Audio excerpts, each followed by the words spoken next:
Test, test. Good morning.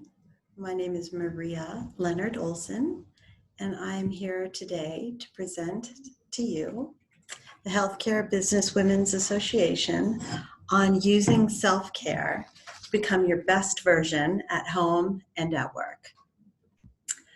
So a little about me first. All of us, of course, have been caught in the quarantine period. Which I am viewing as a great reset. It's a chance for us to reprioritize and for us to redetermine how we want to live our lives. A great pause, in fact. We're not simply stuck at home, but rather we're safe at home. And I very much want to reframe that for all of you, as it has been reframed for me, because it is very important for us to reframe in a positive way, because that which we rest our mind on becomes magnified. And if we look at our lives in a positive way, everything turns better. The neurons in our mind keep firing in a positive way, and we build neuroplasticity, the neural pathways in our mind, by repeating positive experiences and positive thought. So I would like to share my PowerPoint with you from time to time. Here is a little bit about me. I'm an attorney in Washington, D.C., a radio show host, also in D.C., on public radio, WPFW. I'm a recovery mentor and author of a book, 50 After 50, Reframing the Next Chapter of Your Life, which I'll tell you a little bit more about later. Here are some of my credentials.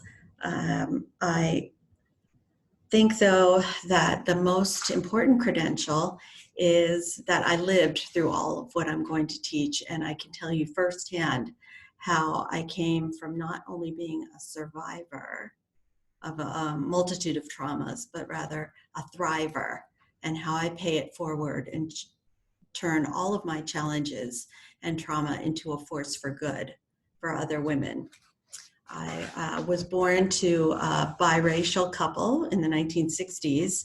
At that time, biracial marriage was, interracial marriage rather, was illegal in 16 states in the United States. And my parents had to go to a different state to be married.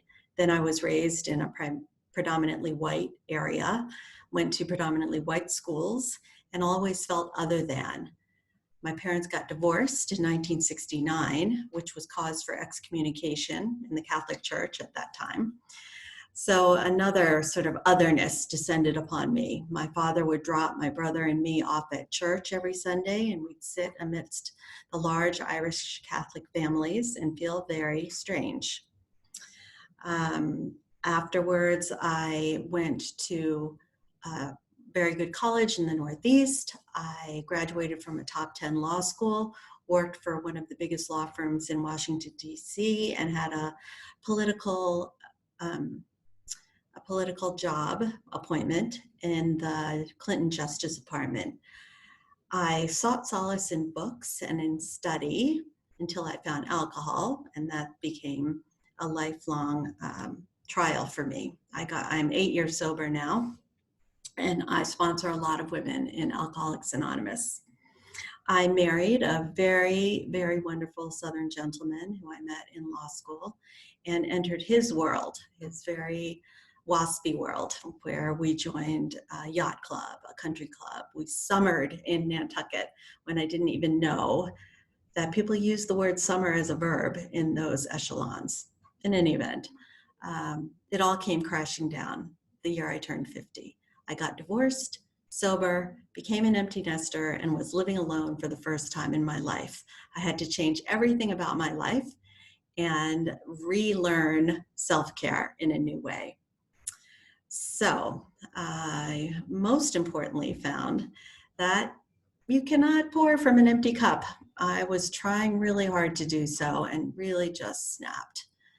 Self-care is the practice of taking an active role in protecting one's own well-being and happiness, particularly during periods of stress.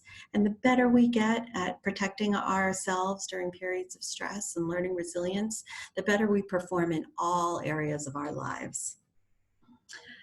My cup was filled with a lot of rocks of self-judgment, primarily for me. And everyone has rocks that they carry around. Sometimes we're able to shed them, sometimes we pick them back up. But we all need to learn how to deal with them, because not dealing with traumas of my youth was akin to holding a beach ball underwater, and it would pop up in unexpected ways when triggered. And until I dealt with, for instance, my having been raped as a teenager, I could not be a full partner to anyone. So as I peeled away the onion layers of who I was and who I wanted to be during my 50th year, I rediscovered the importance of self-care and how much it was lacking in my life. For this recovering people pleaser, self-care became paramount in my life and in my development as a woman whose primary purpose became to help other women. I help women in recovery from alcoholism, sexual assault, those re-entering the workforce, empty nesters, those who are divorcing. Against advice, I had put all of my eggs in the motherhood basket. And when my kids no longer needed me, which in the way they had, and which was my job to teach them how to be independent, I felt rudderless. I had taken 15 years off from practicing law and went back to practicing law, took the Maryland bar, and found a good job and continue to support myself through my legal practice. I also work in a busy litigation practice, so I had to learn ways of centering myself and remaining calm. We'll talk about how meditation became my primary tool for that, and meditation does not have to be very time-consuming. So, what is self-care? Taking an active role in our well-being, and I would like to focus on 5 primary ways that seem most relevant at this juncture during our shared pandemic experience, but they apply at all times. Physical self-care, emotional, mental, social, and spiritual. There is some overlap, of course. I suspect we are all learning something about ourselves during coronavirus 2020. Incorporating these lessons is part of self-care. And I believe we can all emerge better versions of ourselves after this time of reflection during quarantine. Every person and situation has the capacity to teach us something if we allow it to, if we are open to the lesson. And when the student is ready, the teacher will come. I have learned so much from unexpected people and situations because I opened my mind to learning.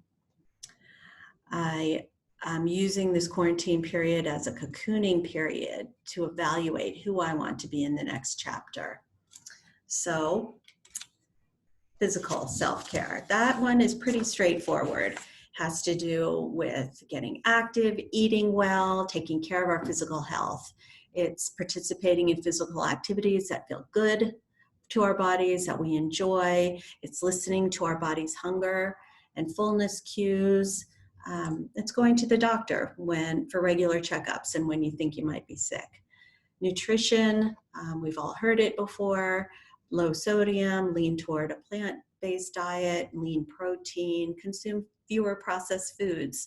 Try to buy most of your groceries from the perimeter of a grocery store, which is where the more fresh foods are kept. Try to overall keep balance in all things. Get adequate sleep. Sometimes I use meditation or yoga nidra to help me fall asleep. Aim for 7 to 8 hours of optimal sleep time for better performance. I also stay hydrated. We should have 7 to 8 glasses of water a day, but that differs depending on our activity level and our weights. So as a general rule of thumb, I counsel people to aim for half their body weight in ounces. Stay active. The health benefits of walking have been widely touted. Park a little bit further away from your office door. Try to turn each movement in your day into more of an active movement. Bend from your knees to protect your back. Use it or lose it. We all need, especially as we age, to find ways of staying active. During coronavirus, I have now an exercise partner, and we do different kinds of activities online. So there are so many free online activities, physical classes, exercise classes, yoga, bar classes, Pilates, you name it, it's there, and lots of different levels and lots of different time frames, like from 5 minutes to an hour and a half. Emotional self-care is a little more complicated. It involves taking care of our emotions and finding a way of accepting and expressing our emotions in healthy ways of processing our feelings. One sea change in my life is I stopped shoulding all over myself. I try never to use the word should, in fact, and I keep in mind that when I'm watching social media, that it is the highlight reel typically of someone's life, not the raw footage. And so I realize that comparison is the thief of joy. So I work hard not to compare myself to the highlight reels I see on social media or television. We're each responsible for our own happiness. I used to depend primarily on outside affirmations for my sense of well-being and emotional self-care, but I no longer do that. In fact, I employ self-affirmations. I thought it was silly at first, but the more I say to myself, I am enough, I am capable, everything is okay, the more I start believing it, the more I work on those neural pathways and help my brain to turn and dwell on more positive things. The outcomes have become much better for me. And if I look for happiness via transitory things, like material things, happiness will always elude me. The key for me is appreciating what I already have, developing a gratitude practice. Every day I think of things for which I am grateful, from the mundane to the profound. The fact that I can still hear, I can walk, I am mobile, my senses work. Everything like that is cause for gratitude. I keep my emotional bank full of positive energy in this way. We can choose how to start our day, and we can choose to learn resilience skills. I have taken some free classes online and low-cost classes via places like the Flourishing Center, for example. We hear a lot about PTSD, but we don't hear as much about post-traumatic growth. When we experience trauma in our lives and difficult situations, we can grow from them, and we do. We have survived it. You've handled it before, you'll handle it again. You can handle it. In the short term, I use methods like deep breathing, havening touch, physically pushing negative energy off of myself, talking back to negative thoughts, checking them for accuracy, and paying attention to how I talk to myself in my mind. Would I talk to anyone I care about in that way? No. We are typically very good at compassion for others, but not very good at compassion for ourselves. I reframe things constantly, like not, I have to cook dinner, or, I have to go to work, but rather, I get to go to work. I have a job. I get to prepare a meal. I have food, and I savor good things in my life. It's easy to dwell on things that are hard, harder to remember to savor them. As Holocaust survivor and psychiatrist Viktor Frankl wrote in Man's Search for Meaning, everything can be taken from a man but one thing, and that is the last of human freedoms, to choose one's attitude in any given sense of circumstances. We can choose to respond rather than to react. we can practice the pause between stimulus and response. And boy, will that change your life. Practice forgiveness. Holding on to anger only hurts me. It doesn't hurt the object of my anger. So I've learned a very hard lesson of letting go of anger. Letting go of everything, actually. Everything I can't control. For this recovering people pleaser was very difficult. But I can't control what other people think of me. I can only control what I think about myself. I cultivate self-love. Until I loved myself, I was unable to be a full partner, a full friend, a most effective worker and mother. I've recognized the difference between being alone and being lonely, and you can too. Think of things that make you happy. In the depths of my despair, I had to write these things down, from very small things like ice cream to really large things like walking in nature, being aware of the wonder and miracle that goes on outside our windows every day. More tools include apps. There are plenty of apps for happiness and emotional regulation online. Not taking things personally. Remembering that everyone has a different reality and people are unlikely to be behaving towards you because of something you did, but rather the amalgam of all of their life experiences. So for instance, when someone cuts me off in traffic, I no longer get upset. That person may have gotten some really bad news. So emotional self-care has changed my life. I acknowledge fear, for instance. I can move through it. I can express anger and not hold on to it. I can get rid of negative self-talk and learn that emotions are only problems if they get stuck in our bodies. If we learn how to regulate them and process them and move on, emotions are all good things. Mental self-care, a little bit more straightforward. It involves critical thinking. It involves taking advantage of learning opportunities. TED Talks are great mental floss. You can visit world-class museums online nowadays. You can take Ivy League courses online. Many of these things are free. Learn a new language or a new skill. Take a class. Stretch your comfort zone and stretch your mind. Books can transport us to different places and times. Maintain a healthy inner dialogue. And employ positive psychology. The work of Martin Seligman in positive psychology has really helped train my brain. Social self-care. It has been shown that people who nurture their relationships live longer and are happier. We all can do that. We can join groups. We can connect over walks, Zoom calls. You can surround yourself with people who bring out the best sides of you.